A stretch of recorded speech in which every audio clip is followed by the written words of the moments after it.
Bacalah Al-Quran, karena nanti dia di hari kiamat datang sebagai pemberi syafaat, pemberi pertolongan kepada para pembacanya.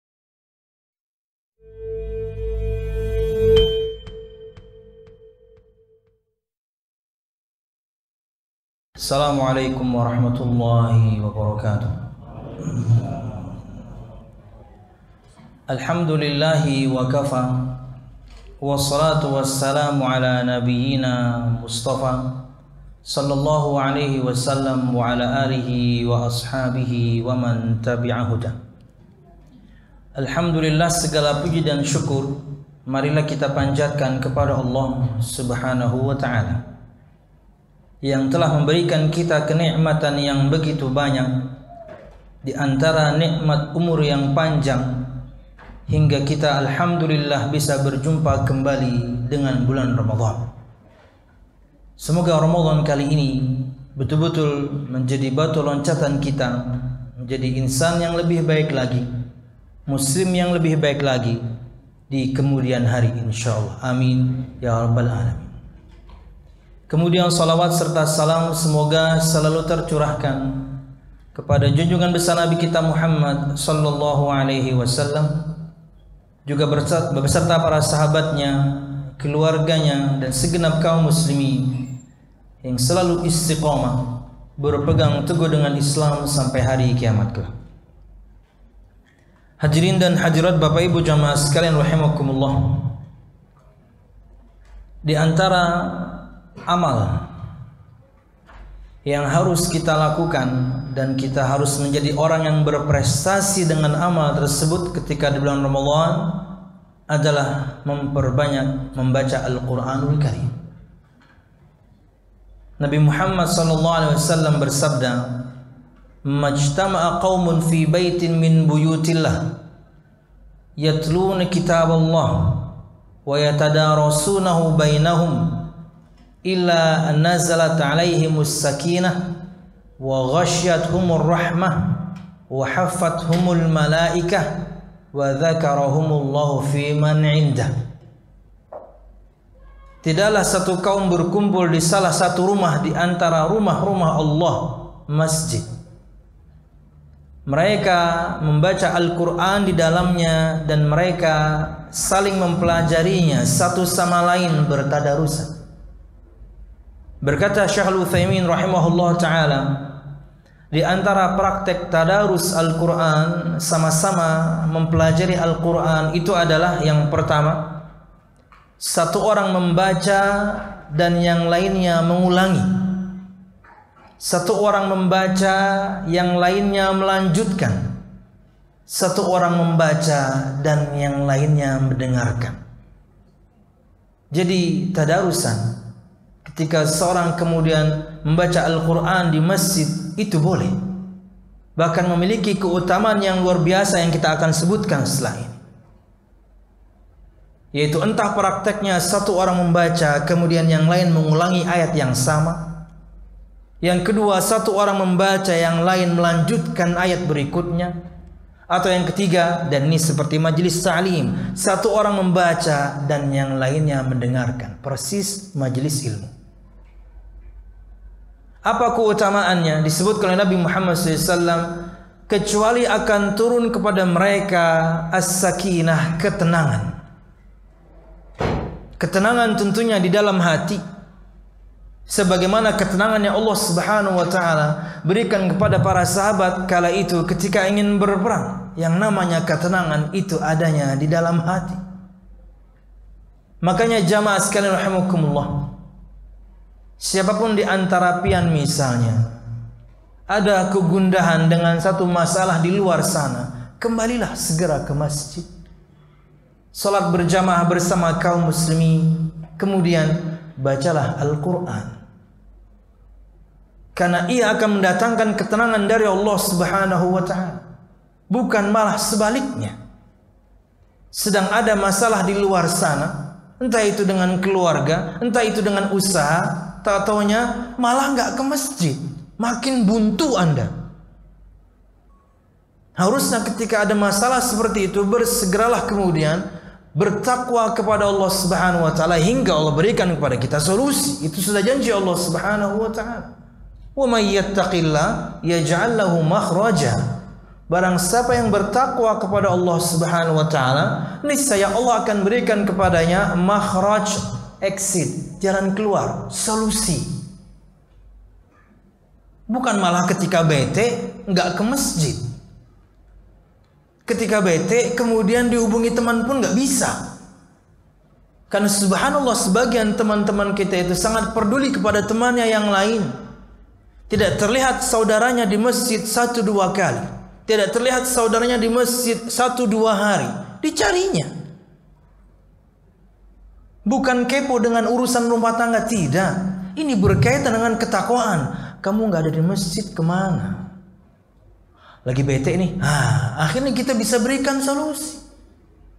Lain ceritanya kalau misalnya dia tidak punya alat transportasi. Kita jemput. Karena suatu saat bisa jadi kita yang punya masalah. Ketika kita peduli kepada orang lain, kaum muslimin dengan masalah yang mereka hadapi, suatu saat kita bermasalah, maka kaum muslimin yang lain pun juga akan peduli kepada kita. Kama tadinu tudan. Bagaimana Anda memperlakukan orang lain, begitulah perlakuan yang sama yang akan Anda dapatkan. Wa ghasyiyatuhumur rahmah, dan akan diliputi mereka oleh kasih sayang Allah Subhanahu wa taala. Ini luar biasa. Dan kasih sayang itulah kemudian yang kita bawa pulang. Hingga kemudian menerangi kehidupan rumah tangga kita. Inilah keutamaan laki-laki yang pergi ke masjid. Inilah keutamaan laki-laki yang salatnya ke masjid. Kemudian dia bertadarusan dengan macam-macam yang tadi. Ketika dia pulang, dia membawa rahmat Allah Subhanahu wa taala, kasih sayang Allah Subhanahu wa taala ke rumahnya. Di hadis yang lain disebutkan dia membawa cahaya. Tentunya ini adalah metafora. Karena di antara doa ketika kita berjalan ke masjid, itu doa minta cahaya. Ya Allah, berikanlah aku cahaya. Ya Allah, berikanlah pada lisanku cahaya, penglihatanku, pendengaranku, depanku, belakangku, kananku, kiriku, atasku, aku. Ya Allah, berikan aku cahaya. Doa ke masjid. Allahumma ja'al fi qalbi nura wa fi lisani nura wa fi. Ya, doa pergi ke masjid. Hingga kemudian dia betul-betul ke rumah. Sudah dia membawa rahmat Allah Subhanahu wa taala, dia bawa cahaya menerangi rumah itu. Dengan kasih sayang Allah Subhanahu wa taala, keutamaan laki-laki yang ke masjid. Makanya para istri di luar sana, Anda harus berani menyuruh suami Anda untuk ke masjid, tentunya dengan bahasa yang lembut. Hingga mereka nanti pulang dari masjid membawa kasih sayang Allah Subhanahu wa taala dan juga membawa cahaya, nur. Dan keutamaan-keutamaan ini tidak berlaku untuk selain masjid. Karena Nabi Muhammad sebutkan di awal spesifik persyaratannya. Fi baitin min buyutillah, di salah satu rumah di antara rumah-rumah Allah. Enggak berlaku tempat auditorium, gedung serbaguna. Misalnya gitu ya, di pengajian ada di auditorium, pengajian ada di gedung serbaguna, pengajian enggak. Ini hanya berlaku untuk di masjid. Itulah keutamaan masjid. Walaupun tentunya ketika ada majelis ta'lim di rumah-rumah ada keutamaan yang lain, bukan keutamaan yang ini. Bukan yang Nabi Muhammad sebutkan 4 keutamaan ini. Yang ketiga, kata Nabi Muhammad SAW, wahaffathumul malaikah, mereka diliputi oleh malaikat Allah Subhanahu wa taala. Disebutkan di ayat yang lain, mereka mengepakkan sayapnya. Tanda mereka ridho kepada para penuntut ilmu, orang-orang yang sedang tadarusan Al-Quran. Anda mungkin ketika di dunia mungkin tidak pernah dihormati orang. Selama di dunia Anda hanya jadi karyawan, Anda pesuruh, Anda kacung, nggak pernah jadi bos. Tapi subhanallah, Anda dihormati malaikat Allah Subhanahu wa taala. Kapan? Ketika Anda membaca Al-Quran, Anda bertadarusan Al-Quran, Anda menghadiri majelis ta'lim. Yang menghormati Anda bukan manusia. Yang menghormati Anda adalah makhluk Allah yang mulia. Makhluk Allah yang tidak pernah bermaksiat kepada Allah Subhanahu wa ta'ala. Malaikat Allah Subhanahu wa ta'ala. Wa dzakarahumullahu fi man indah, dan Allah Subhanahu wa ta'ala akan menyebutkan mereka. Menyebutkan apa? Nama-nama mereka. Siapa? Yang hadir majlis ta'lim, yang hadir tadarusan Al-Qur'an. Ulun sebutkan lagi, bisa jadi ketika di dunia, pertama tadi kita sebutkan Anda nggak pernah jadi bos. Kedua, Anda nggak pernah dikenal orang. Anda tidak terkenal, Anda tidak populer, punya akun media sosial pun followernya cuma 3. Jamaah sekalian rahimakumullah, Anda disebutkan namanya di majlisnya malaikat Allah Subhanahu wa ta'ala. Anda sangat terkenal. Dan langit Allah itu penuh, jamaah. Langit Allah itu penuh dengan penghuninya, yaitu malaikat Allah. Tidak ada jarak 4 jari atau 1 jengkal kecuali di sana ada malaikat Allah Subhanahu wa ta'ala yang sujud meletakkan jidatnya kepada Allah Subhanahu wa ta'ala. Dan semua itu diumumkan kepada mereka, nama Anda yang sedang bertadarusan Al-Quran, yang sedang menghadiri majelis ta'lim.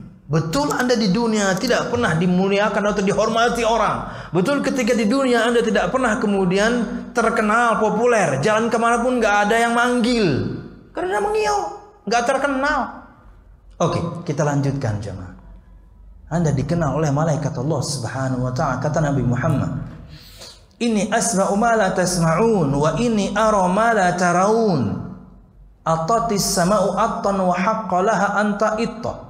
Ma min mawdi arba'i asabi'in illa wa fihi malakun wadhi'un jabhatahu sajidan lillahi subhanahu wa ta'ala." Sesungguhnya aku melihat sesuatu yang kalian tidak lihat. Sesungguhnya aku mendengar sesuatu yang kalian tidak dengar. Dan aku mendengar bunyi langit. Langit berbunyi. Bunyi yang keluar karena penuhnya isinya. Kata atta dalam bahasa Arab adalah suara yang keluar dari keranjang yang diletakkan di atas onta, dan keranjang tadi dipenuhi dengan barang-barang. Mengeluarkan suara keranjang tadi, itulah kata atta. Nabi Muhammad gunakan kata itu untuk mensifati bunyi langit Allah Subhanahu wa ta'ala karena penuhnya isinya. Langit Allah berbunyi dan betul-betul berbunyi. Tidak ada jarak antara 4 jari, jarak antara 1 jengkal di sana di langit Allah Subhanahu wa ta'ala 7 lapis langit. Kecuali di sana ada malaikat Allah Subhanahu wa ta'ala yang meletakkan jidatnya sujud kepada Allah Subhanahu wa ta'ala. Dan semua mereka itu diumumkan oleh Allah Subhanahu wa ta'ala nama Anda karena Anda bertadarusan Al-Qur'an. Maka bacalah Al-Qur'an. Ia mendatangkan pahala per huruf. Man qara'a harfan min kitabillah kana lahu bihi hasanah wal hasanatu bi 10 amsalha. La aqulu alif lam mim harfun walakin alifun harfun wa lamun harfun wa mimun harfun. Barang siapa yang baca Al-Quran 1 huruf, baginya 1 pahala, dan 1 pahala tersebut akan dilipat gandakan menjadi 10. Aku tidak katakan alif lam mim itu 1 huruf, tapi alif 1 huruf, lam 1 huruf, mim 1 huruf. Pahalanya itu per huruf. Belum lagi kemudian janji dari Nabi Muhammad SAW, kata beliau, khairukum man ta'allama al-Quran wa 'allamahu. Ini sebaik-baik kalian adalah orang yang belajar Al-Quran dan yang mengajarkan Al-Quran. Makanya para guru TPA itu ketika mereka digaji sedikit, ya mereka terima-terima aja gitu. Karena mereka tahu mereka adalah orang yang terbaik di muka bumi ini, mengajarkan Al-Quran. Walaupun zaman juga kita menggunakan hadis yang sama untuk tidak menghormati mereka. Karena mereka anak kita bisa baca Quran. Les anak kita privat dengan mereka. Sebulan 30 hari atau sebulan misalnya masuk 15 hari. Ngasih 300.000. Kalau Anda mampu banyak, kasih banyak. Ya, 2 juta kek, 3 juta kek. Asal Anda punya memang. Tapi kalau misalnya Anda nggak terlalu punya amat, ya nego lah. Hormati mereka. Terkadang yang namanya privat itu kan mereka yang datang. Harusnya Anda antar anak Anda ke rumah ustadz itu. Anda antar anak Anda ke rumah ustazah itu. Untuk belajar Al-Quran. Jasanya terlalu besar. Sampai besar anak Anda, dia baca Al-Quran. Itu yang dapat pahalanya siapa? Guru TPA-nya. Bukan Anda sebagai orang tua. Ini sedih kita kalau kita yang tidak mengajarkan anak kita Al-Quran. Dan berapa banyak anak-anak kecil itu mereka bisa baca Quran dari guru TPA-nya. Subhanallah. Mereka orang terbaik. Maka sudah selayaknya mereka kita juga muliakan. Sekalipun kita tidak memuliakan, Allah yang memuliakan mereka. Dan kemudian yang terakhir, Al-Quranul Karim akan menjadi pemberi syafaat kepada para pembacanya. Ya, Iqra'ul Quran fa innahu ya'ti yaumal qiyamah syafi'an liqari' atau li ashabi. Atau kama qala sallallahu alaihi wasallam. Bacalah Al-Quran karena nanti dia di hari kiamat datang sebagai pemberi syafaat, pemberi pertolongan kepada para pembacanya. Betul, kita mungkin baca Quran, kita praktekkan isi Al-Quran, tapi di saat yang lain kita juga mungkin berdosa, dan itu pasti terjadi. Sangat mungkin kemudian karena dosa-dosa kita adalah orang yang ditetapkan masuk neraka Allah Subhanahu wa taala. Al-Quran menyelamatkan Anda. Karena di antara bentuk syafaat itu adalah syafaat untuk orang-orang yang berhak masuk surga agar disegerakan. 2. Syafaat untuk orang-orang yang berhak masuk neraka jangan dimasukkan. Yang ketiga, syafaat untuk orang-orang yang sudah masuk neraka tolong dikeluarkan. Yang kelima, orang yang amal baiknya dan amal buruknya sama imbangnya, tolong diberatkan yang baiknya. Ini macam-macam syafaat. Itu yang kita butuhkan agar kita menggapai surga Allah Subhanahu wa taala. Maka bacalah Al-Quran, bertadarusan di masjid boleh, nggak apa-apa, tapi pakai suara dalam aja. Nggak perlu keluar, nggak perlu. Karena Anda masih belajar. Anda bacaan bagus saja, timingnya nggak tepat. Jam setengah 10, jam setengah 11, jam setengah 12, pakai suara mic luar. Anda bagus saja, timingnya nggak tepat. Wallahu a'lam bishawab. Semoga waktu kita insyaallah bisa kita manfaatkan semaksimal mungkin, di antaranya untuk membaca Al-Quranul Karim. Insyaallah, amin ya rabbal alamin. Subhanakallah wa bihamdika asyhadu an la ilaha illa anta astaghfiruka wa atubu ilaik. Wassalamualaikum warahmatullahi wabarakatuh.